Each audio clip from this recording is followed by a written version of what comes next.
immortal love, whom we that have not seen thy face by faith and faith alone embrace, believing where we cannot prove. Thine are these orbs of light and shade. Thou madest life in man and brute. Thou madest death, and lo, thy foot is on the skull which thou hast made.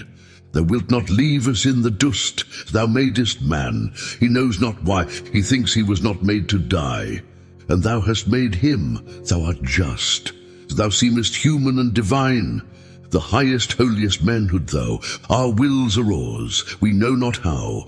Our wills are ours, to make them thine. Our little systems have their day. They have their day and cease to be. They are but broken lights of thee, and thou, O Lord, art more than they.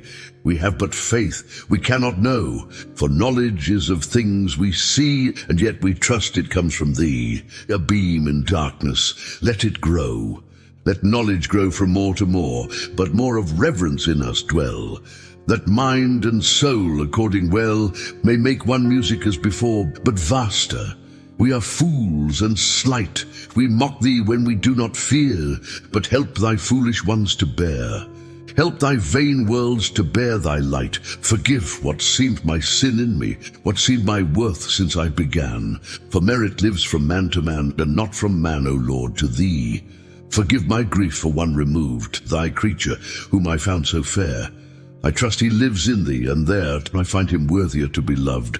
Forgive these wild and wandering cries, confusions of a wasted youth. Forgive them where they fail in truth, and in thy wisdom make me wise. I held it truth with him who sings to one clear harp in divers tones, that men may rise on stepping stones of their dead selves to higher things. But who shall so forecast the years, and find in loss a gain to match, or reach a hand throw time to catch? The far-off interest of tears, let love clasp grief, lest both be drowned. Let darkness keep her raven gloss. Ay, sweeter to be drunk with loss, to dance with death, to beat the ground, than that the victor hours should scorn the long result of love, and boast, behold the man that loved and lost, but all he was is overworn. Old you which graspest at the stones that name the underlying dead, thy fibers net the dreamless head, thy roots are wrapped about the bones. The seasons bring the flower again, and bring the firstling to the flock, and in the dusk of thee the clock beats out the little lives of men. Oh, not for thee the glow, the bloom, who changest not in any gale, nor branding summer suns avail to touch the 1,000 years of gloom.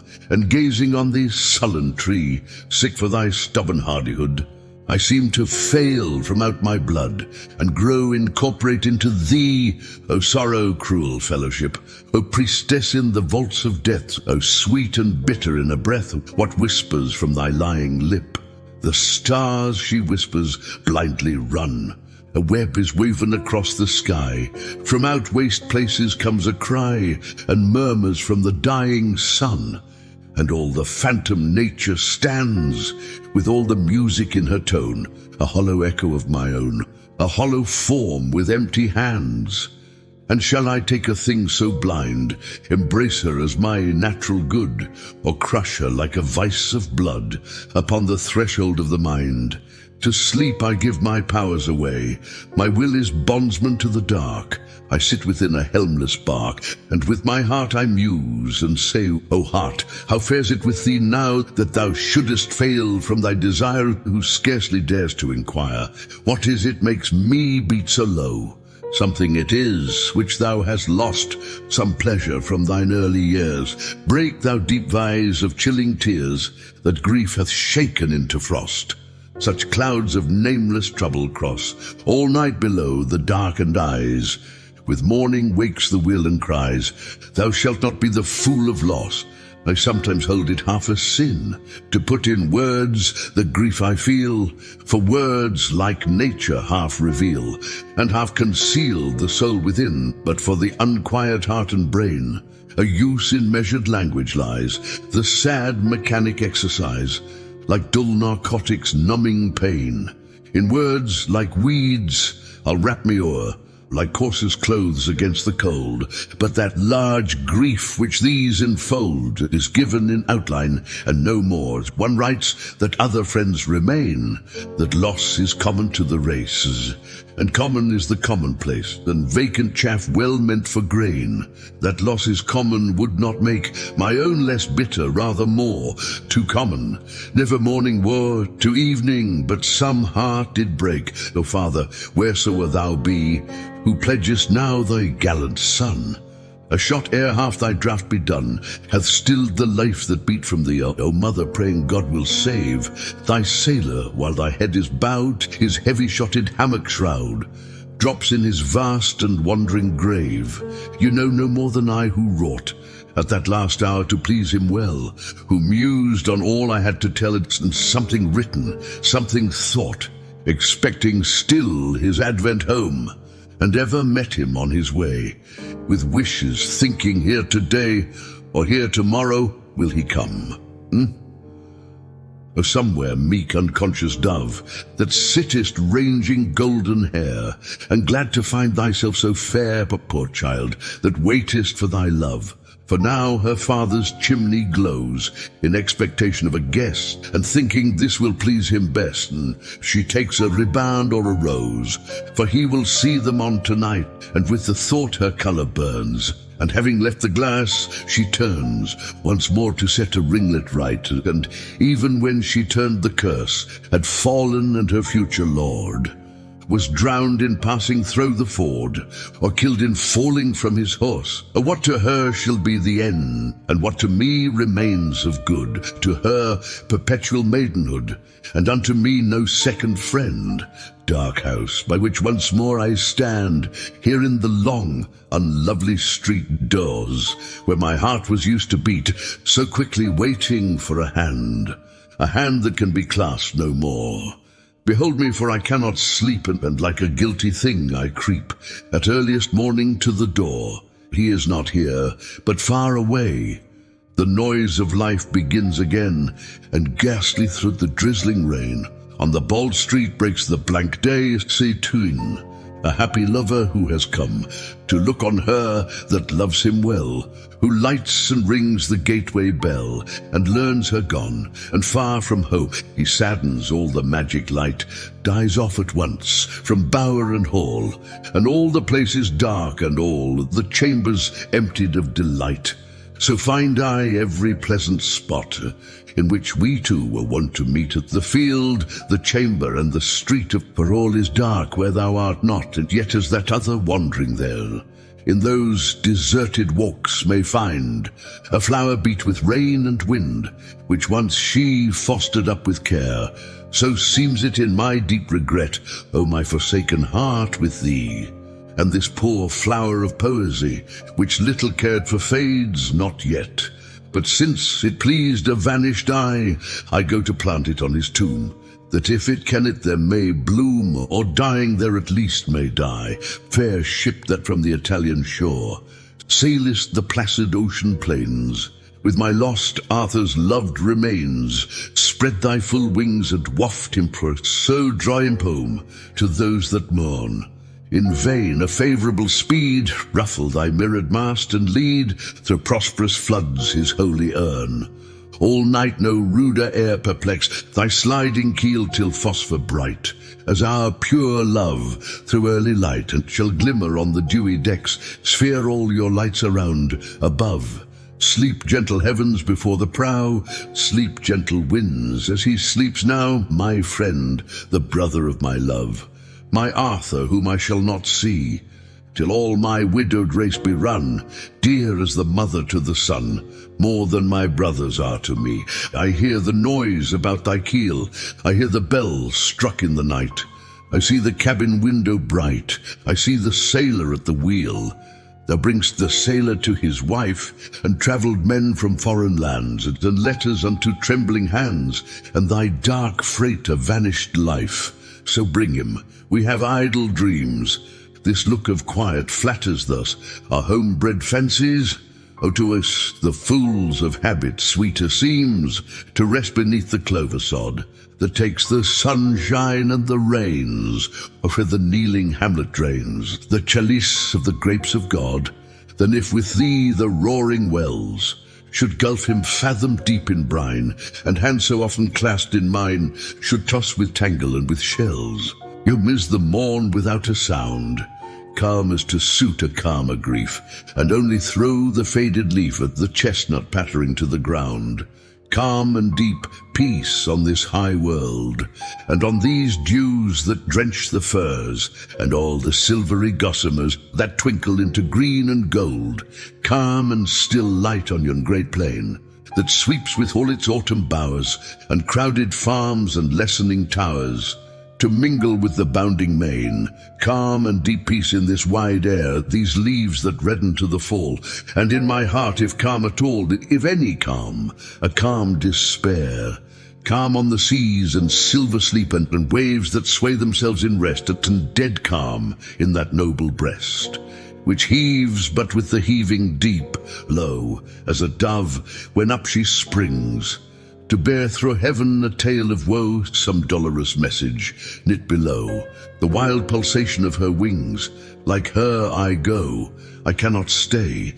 I leave this mortal ark behind, no weight of nerves without a mind, and leave the cliffs and haste away, where ocean mirrors round it large, and reach the glow of southern skies, and see the sails at distance rise, and linger weeping on the marge, and saying, comes he thus, my friend? Is this the end of all my care? And circle moaning in the air, is this the end, is this the end? And forward dart again and play, about the prow and back return, to where the body sits, and learn that I have been an outer away. Tears of the widower when he sees a late lost form that sleep reveals, and moves his doubtful arms and feels her place is empty. Fall like these which weep a loss forever new, a void where heart on heart reposed, and where warm hands have pressed and closed. Silence till I be silent too, which weep the comrade of my choice, an awful thought, a life removed, the human-hearted man I loved, a spirit, not a breathing voice. Come time, and teach me many years I do not suffer in a dream. For now so strange do these things seem, mine eyes have leisure for their tears. My fancy's time to rise on wing, and glance about the approaching sails, as though they brought but merchants' bales, and not the burthen that they bring. If one should bring me this report, that thou hadst touched the land today, and I went down unto the quay, and found thee lying in the port, and standing muffled round with woe, should see thy passengers in rank come stepping lightly down the plank, and beckoning unto those they know, and if along with these should come the man I held as half divine, should strike a sudden hand in mind, and ask 1,000 things of home, and I should tell him all my pain, and how my life had drooped of late, and he should sorrow o'er my state, and marvel what possessed my brain, and I perceived no touch of change, no hint of death in all his frame, but found him all the same, I should not feel it to be strange. Tonight the winds begin to rise, and roar from yonder dropping day. The last red leaf is whirled away, the rooks are blown about the skies, the forest cracked, the waters curled, the cattle huddled on the lee, and wildly dashed on tower and tree, the sunbeam strikes along the world, and but for fancies which aver that all emotions gently pass, athwart a plain of molten glass, I scarce could brook the strain and stir that makes the barren branches loud, and but for fear it is not so, the wild unrest that lives in woe would dote and pour on yonder cloud that rises upward always higher, and onward drags a labouring breast, and topples round the dreary west, a looming bastion fringed with fire. What words are these have fallen from me? Can calm despair and wild unrest be tenants of a single breast, or sorrow such a changeling be? Or cloth she only seem to take, the touch of change in calm or storm, but knows no more of transient form? in her deep self than some dead lake that holds the shadow of a lark hung in the shadow of a heaven, or has the shock so harshly given confuse me like the unhappy bark that strikes by night a craggy shelf and staggers blindly ere she sink, and stun me from my power to think and all my knowledge of myself, and made me that delirious man whose fancy fuses old and new and flashes into false and true and mingles all without a plan. Thou comest, much wept for such a breeze, compelled thy canvas, and my prayer was as the whisper of an air to breathe thee over lonely seas. For I in spirit saw thee move through circles of the bounding sky, week after week. The days go by, yet come quick, thou bringest all I love. Henceforth, wherever thou mayst roam, my blessing like a line of light is on the waters day and night, and like a beacon guards thee home. So may whatever tempest mars mid-ocean spare thee sacred bark, and balmy drops in summer dark slide from the bosom of the stars. So kind an office hath been done, such precious relics brought by thee. At the dust of him I shall not see, till all my widowed race be run. 'Tis well, 'tis something we may stand where he in English earth is laid, and from his ashes may be made the violet of his native land. 'Tis little, but it looks in truth as if the quiet bones were blessed among familiar names to rest, and in the places of his youth. Come then, pure hands, and bear the head that sleeps or wears the mask of sleep, and come, whatever loves to weep and hear the ritual of the dead. Yet even yet, if this might be, I, falling on his faithful heart, would breathing through his lips impart the life that almost dies in me, that dies not but endures with pain, and slowly forms the firmer mind, treasuring the look it cannot find, the words that are not heard again. The Danube to the Severn gave, the darkened heart that beat no more. They laid him by the pleasant shore, and in the hearing of the wave. There twice a day the Severn fills, the salt sea water passes by, and hushes half the babbling why, and makes a silence in the hills. The why is hushed nor moved along, and hushed my deepest grief of all, when filled with tears that cannot fall, I brim with sorrow drowning song. The tide flows down, the wave again is vocal in its wooded walls. My deeper anguish also falls, and I can speak a little then.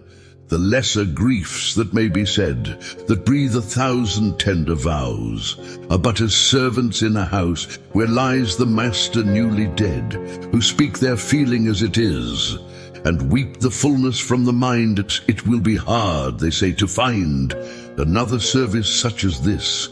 My lighter moods are like to these, that out of words a comfort win. But there are other griefs within, and tears that at their fountain freeze. For by the hearth the children sit a-cold in that atmosphere of death, and scarce endure to draw the breath, or like to noiseless phantoms flit, but open converse is there none. So much the vital spirits sink, to see the vacant chair and think how good, how kind, and he's gone. And since the grasses round me wave, I take the grasses of the grave, and make them pipes whereon to blow. The traveller hears me now and then, and sometimes harshly will he speak. This fellow would make weakness weak, and melt the waxen hearts of men. Another answers, let him be, he loves to make parade of pain, that with his piping he may gain the praise that comes to constancy. A third is wroth, is this an hour for private sorrow's barren song, when more and more the people throng the cheers and thrones of civil power, a time to sicken and to swoon, when science reaches forth her arms, to feel from world to world, and charms her secret from the latest moon. Behold, ye speak an idle thing, ye never knew the sacred dust. I do but sing because I must, and pipe but as the linnets sing. And one is glad, her note is gay, for now her little ones have ranged. And one is said, her note is changed, because her brood is stolen away. The path by which we twain did go, which led by tracks that pleased us well. The 4 sweet years arose and fell, from flower to flower, from snow to snow. And we with singing cheered the way, and crowned with all the season lent, from April on to April went. And glad at heart from May to May, but where the path we walked began, to slant the 5th autumnal slope, as we descended following hope, and there saith the shadow, feared of man, who broke our fair companionship, and spread his mantle dark and cold, and wrapped thee formless in the fold, and dulled the murmur on thy lips, and bore thee where I could not see, nor follow though I walk in haste, and think that somewhere in the waste the shadow sits and waits for me. Now sometimes in my sorrow shut, or breaking into song by fits, alone, alone, to where he sits, the shadow cloaked from head to foot, who keeps the keys of all the creeds, I wander, often falling lame, and looking back to whence I came, or on to where the pathway leads, and crying, how changed from where it ran, to lands where not a leaf was dumb, but all the lavish hills would hum, the murmur of a happy Pan, when each by turns was guide to each, and fancy light from fancy caught, and thought leapt out to wed with thought. Ere thought could wed itself with speech, and all we met was fair and good, and all was good that time could bring, and all the secret of the spring moved in the chambers of the blood, and many an old philosophy on Argive heights divinely sang, and round us all the thicket rang, to many a flute of Arcadist, and was the day of my delight, as pure and perfect as I say. The very source and fount of day is dashed with wandering isles of night. If all was good and fair we met, this earth had been the paradise, and it never looked to human eyes, since our first sun arose and set. And is it that the haze of grief makes former gladness loom so great, the lowness of the present state that sets the past in this relief, or that the past will always win, a glory from its being far, and orb into the perfect star we saw not when we moved therein? I know that this was life, the track whereon with equal feet we fared, and then, as now, the day prepared the daily burden for the back. But this it was that made me move, as light as carrier birds in air. I loved the weight I had to bear, but because it needed help of love. Nor could I weary heart or limb when mighty love would cleave in twain the lading of a single pace, and parted, giving half to him. Seas still onward wins the dreary way, I with it, for I long to prove no lapse of moons can canker love, whatever fickle tongues may say. And if that eye which watches guilt and goodness, and hath power to see within the green the moulded tree, and towers fallen as soon as built, oh, if indeed that eye foresee, or see in him is no before, in more of life, true life no more, and love the indifference to be, then might I find ere yet the morn breaks hither over Indian seas, that shadow waiting with the keys to shroud me from my proper scorn. I envy not in any moods the captive void of noble rage, the linnet born within the cage, that never knew the summer woods. I envy not the beast that takes his license in the field of time, unfettered by the sense of crime, to whom a conscience never wakes, nor what may count itself as blessed, the heart that never plighted troth, but stagnates in the weeds of sloth, nor any want-begotten rest. I hold it true, whate'er befallest, I feel it when I sorrow most. 'Tis better to have loved and lost than never to have loved at all.